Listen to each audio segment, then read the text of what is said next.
Europe 1. Le grand direct des médias sur Europe 1, Thomas Joubert. C'est la grande fête du cinéma. Ce soir à 21h, Canal+ retransmet la 41e cérémonie des Césars, présentée cette année par Florence Foresti. Une cérémonie souvent critiquée, mais qui réalise de belles audiences chaque année. Critiquée pour sa longueur notamment, mais aussi pour son côté trop élitiste, avec des récompenses attribuées à des films que personne n'a vus.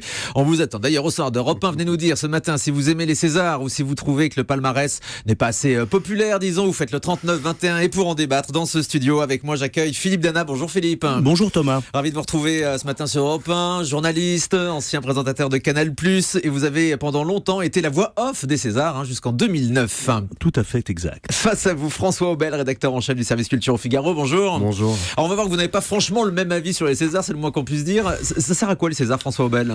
Ça sert à célébrer le cinéma. C'est une fête entre amis, une fête un peu snob, où la famille du cinéma reste entre soi. Ça regarde le nombril. Un petit peu, oui. Et c'est un mal nécessaire parce qu'il faut quand même célébrer le cinéma. Mais c'est vrai qu'il y a toujours eu cette vieille lune de créer au César un prix public.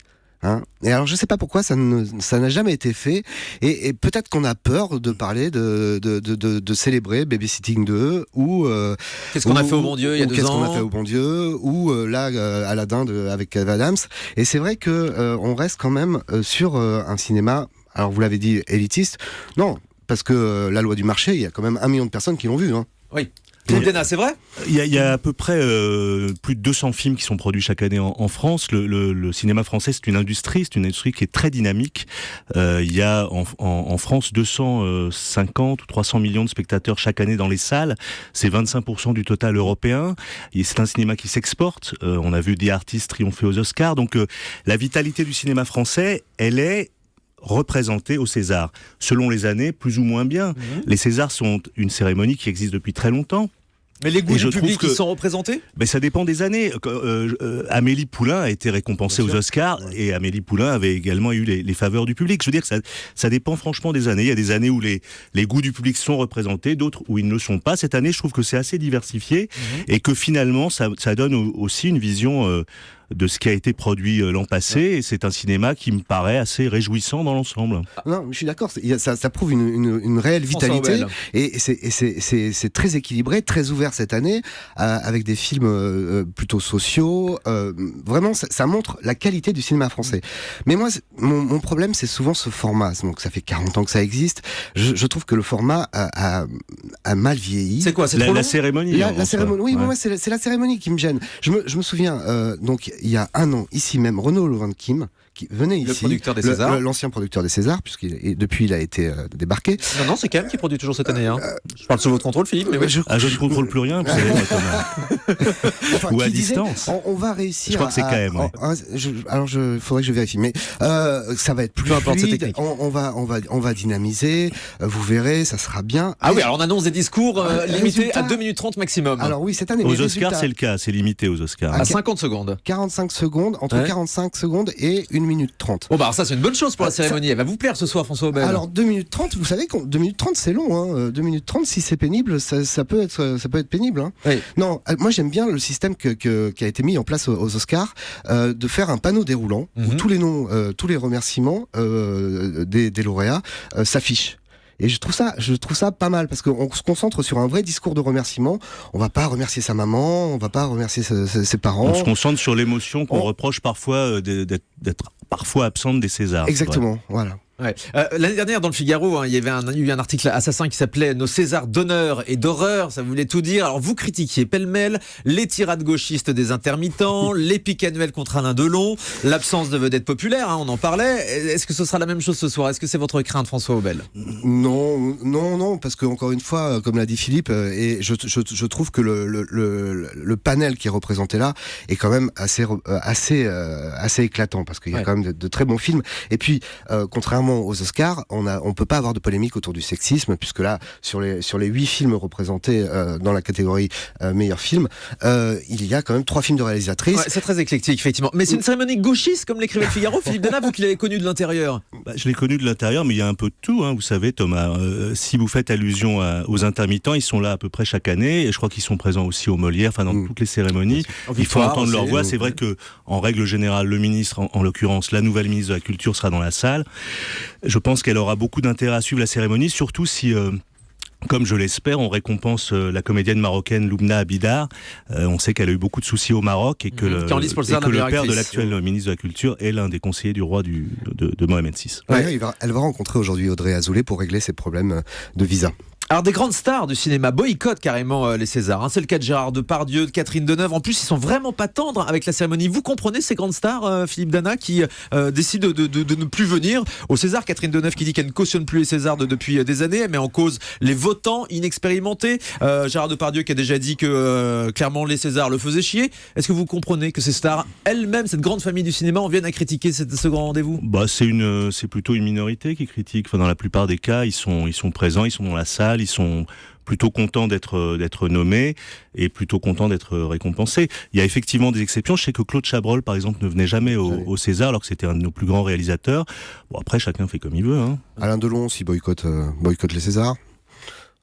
Mais est-ce que Christian Clavier aussi? Oui, Christian Clavier peut venir depuis de nombreuses années. Parce qu'ils ont été souvent brocardés, parce que après tu peux faire la liste de plein de gens qui viennent quand même, qui viennent par rapport à ceux qui ne viennent pas. La liste est longue. Claude Lelouch, pour le coup, je le trouve beau joueur parce que son film. Alors, grand oublié des Césars, et pourtant c'est le président cette année. Ouais. Mais même d'ailleurs Claude Lelouch, que j'ai eu l'occasion d'interviewer cette semaine, il le reconnaît. Il dit que le palmarès finalement est un petit peu faussé parce que il y a forcément des jalousies, de la compétition au César. Il dit que les gens votent contre ceux dont ils sont un petit peu jaloux finalement. Philippe, je sais pas. Moi, je ne sais pas pour qui ou pourquoi ils votent. En attendant, François. Ce sont des professionnels de la profession, des techniciens, des comédiens, des metteurs en scène, etc. Mais François l'a justement dit. Je trouve que ce soir, il y a une très grande variété dans la proposition qui est faite.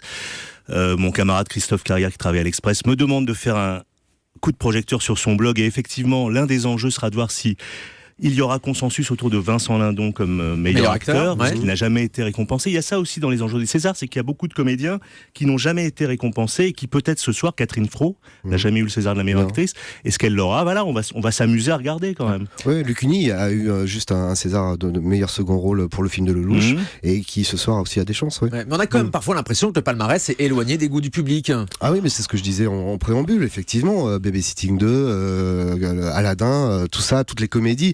Alors il y a eu l'exception, j'allais dire, les garçons et Guillaume à table, le Gallienne, qui avait fait un carton et qui avait reçu 5 Césars. Mais c'est quand même l'exception qui confirme la règle. La règle qui veut que on n'honore pas, on ne célèbre pas le cinéma populaire. Et qu'on regarde ça un petit peu de haut aussi, il faut le dire, non? On regarde. Ça c'est, je sais pas, il y a 4500 votants, peut-être qu'ils n'ont pas d'humour, ou peut-être que... Philippe, vous en pensez quoi? Il y a de la place pour les comédies au César? Je pense qu'il y a des comédies qui ont déjà été... Alors, il faudrait qu'on cherche dans les archives, et je suis pas venu non plus avec un... Les Trois Frères, les Inconnus. Les Inconnus ont eu un César du meilleur premier film pour les Trois Frères. Voilà. Parfois, c'est récompensé. Voilà un exemple. Ouais. Est-ce qu'on a d'autres, François? Là, je vous citais Gallienne. Non, c'est quand même assez rare. Bienvenue chez les Ch'tis, c'était une nomination secondaire. Technique, exactement. Et après, il y a eu Intouchable aussi. Ouais. Donc, c'est vrai que parfois, les Césars savent aussi récompenser les grandes comédies populaires. Mais on a souvent parlé d'un César de la meilleure comédie qui pourrait mettre tout le monde d'accord. C'est plus envisagé, ça, Philippe Dana? Il y a déjà combien de Césars, François? 22. 22. Ça dure déjà 4 heures. Et donc, si tu veux qu'on passe à 4h30, Sylvie nous appelle au soir d'Europe 1 39 21. Bonjour Sylvie. Oui, bonjour. Écoutez, moi, je suis une grande cinéphile et je regarde toujours la soirée des Césars parce que d'abord, c'est la seule soirée vraiment sur le cinéma. Et puis, ça me permet, justement, si je suis passé à côté d'un film qui soit sélectionné, qu'on en parle, tout, de rétablir et d'aller le voir. Donc, je trouve que c'est une soirée très sympathique. C'est la seule sur le cinéma. Vraiment, moi, chaque fois, je réserve ma soirée uniquement pour les Césars. Voilà. Donc, je serai très contente ce soir de regarder l'émission. Ce sera à 21h sur Canal+. et vive le cinéma. Voilà, comme on dit généralement aux Non, César mais dans le discours de Sylvie a raison remerciement. de pointer le fait Voilà. qu'effectivement, c'est l'occasion pour des films qui reçoivent un César et qui n'ont pas forcément été vus par un nombre important de spectateurs, d'avoir un coup de projecteur supplémentaire. Fatima de Philippe Faucon. Et par voilà, exemple. ça c'est un très bon Et qui exemple. vont parfois ressortir en salle aussi. Ce sera l'occasion Ou qui vont de faire augmenter leur, découvrir. ou qui vont augmenter leur couverture avec des salles supplémentaires. C'est Florence Foresti qui présentera la cérémonie ce soir. Philippe Denas, c'est un bon choix? C'est le choix de Canal+. Écoutez, je peux pas juger les choix des uns et des autres. Oui, mais vous l'attendez? Moi, oui, bien sûr que j'attends Florence Foresti. En même temps, je serai à Tanger au Maroc ce soir, donc je ne suis pas sûr de voir la cérémonie. En général, dans les cafés de la ville, on regarde plutôt Madrid, Ouais, ça, il va y avoir le du derby foot. madrilène. Et vous, François Aubel, Moi, vous j'ai pensez beaucoup- que Florence ouais, Foresti peut dynamiter un peu cette cérémonie, Ouais, qu'on a parfois j'ai besoin? quand même beaucoup d'espoir. Hein. Je mets beaucoup d'espoir. Je Ouais. place beaucoup d'espoir en Florence Foresti. Franchement, elle a un bon coup à jouer.